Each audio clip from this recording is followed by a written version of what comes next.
नमस्कार, मैं कमलेश कुमार राय।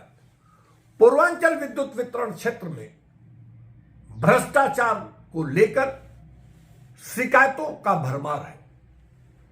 संभव है फील्ड में पीडी और बिल सुधार के नाम पर हो रही इन गंभीर अनियमितताओं से संबंधित खेल से पूर्वांचल के एमडी शंभू कुमार वाकिफ न हो, क्योंकि प्रबंधन में बैठे कॉमर्शियल के एक जिम्मेदार और जवाबदेह ओहदेदार जिनके ऊपर पिछले कुंभ में भ्रष्टाचार का आरोप रहा है, जो पूर्व चेयरमैन देवराज के करीबी माने जाते रहे हैं और उनके ऊपर भी भ्रष्टाचार को लेकर समय समय पर आरोप लगते रहते हैं।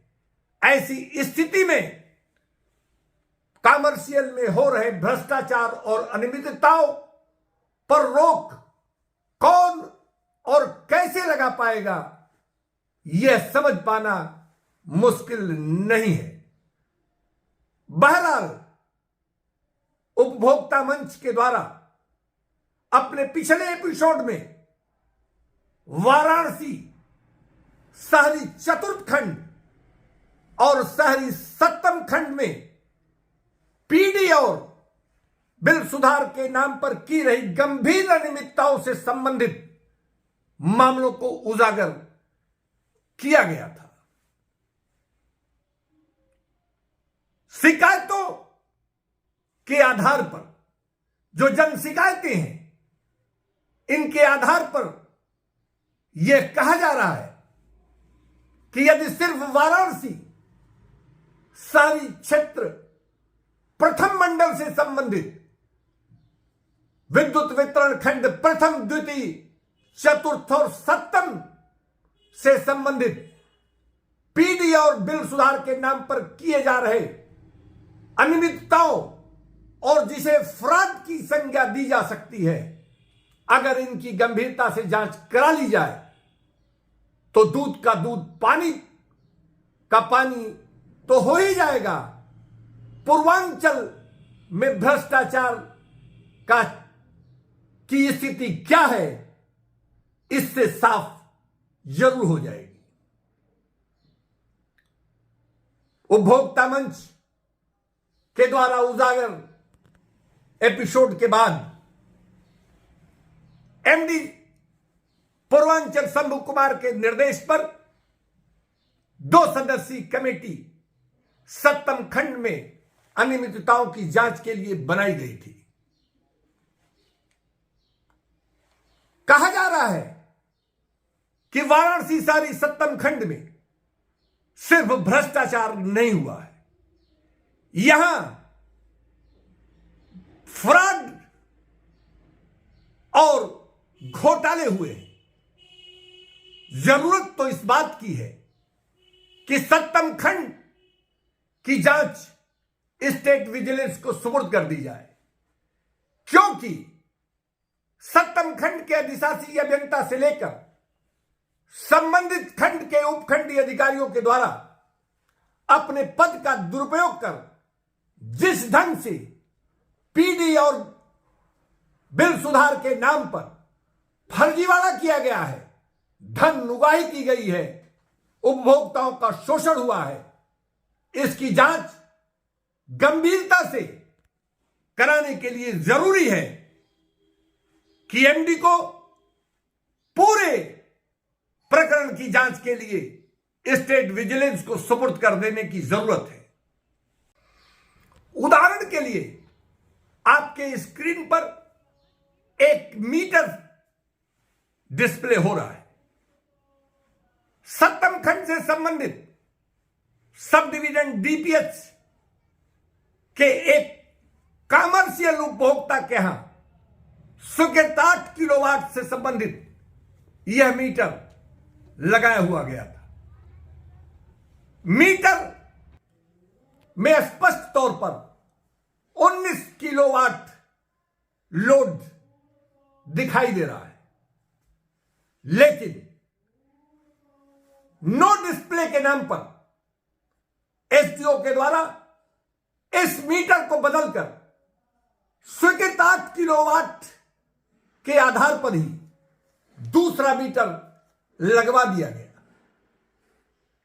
यही नहीं, सूत्रों से मिली जानकारी के मुताबिक इस स्मार्ट मीटर की बिलिंग काउंटर से करवाई गई और कुल मिलाकर जिस ढंग से रीडिंग स्टोर की गई और पिछले मीटर की रीडिंग गायब हो गई, यह एक गंभीर प्रकरण है।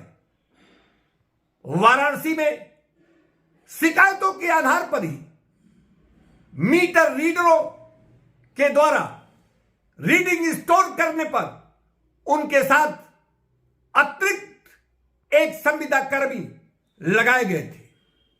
सवाल उठता है कि जब एसडीओ के द्वारा ही रीडिंग स्टोर कराई जाने लगे, आईडीएफ मीटर को बदलकर पिछली रीडिंग को गायब किया जाए, काउंटर से मनमाने ढंग से रीडिंग बनाकर बीआर किया जाए, ऐसी स्थिति में क्या एसडीओ के साथ एक एसडीओ और लगाना पड़ेगा? कुल मिलाकर इस तरीके की स्थितियां सब डिवीजन डीपीएस से लेकर सब डिवीजन लोहता तक में पिछले दिनों से की जाने की बात कही जा रही है। जानकारों का कहना है कि डिवीजन स्तर से लेकर दोनों संबंधित सब डिवीजनों की ये पिछले जनवरी 23 से लेकर दिसंबर तक की जांच करा ली जाए तो गंभीर अनियमितताएं मिलने से कोई इनकार नहीं कर सकता। एमडी के निर्देश पर 7 डिवीजन में 2 सदस्यीय जांच कमेटी गठित की गई थी। अनिल वर्मा अधीक्षण अभियंता की अध्यक्षता में इस जांच कमेटी को जांच करने की जिम्मेदारी सौंपी गई है। सामान्य तौर पर जांच कमेटी के सदस्य आपस में विचार विमर्श कर अध्यक्ष जांच कमेटी के निर्देश पर जांच के लिए एक रोड मैप बनाते हैं कि जांच किस ढंग से आगे बढ़ाई जाए। लेकिन इस जांच कमेटी में शामिल सुरेंद्र कुमार के द्वारा जांच के लिए रोड मैप कैसे बनाया जाए, इस पर कैसे आगे जांच की जाए, इसके लिए उनके द्वारा खंडीय स्तर से यानी कि अधिशासी अभियंता और खंड में तैनात एक लेखाकार, डिविजनल लेखाकार से लगातार संपर्क स्थापित किया जा रहा है। कुल मिलाकर यदि जांच ईमानदारी और निष्पक्षता से नहीं होगी तो सत्ता में हो रहे जांच का वही हाल होगा जो पिछले जांचों के दौरान हो चुका है। हालांकि जांच कमेटी के सदस्य सुरेंद्र कुमार के द्वारा उपभोक्ता मंच को ऑन रिकॉर्ड बताया गया कि जांच में पहले का उनका कोई अनुभव नहीं है।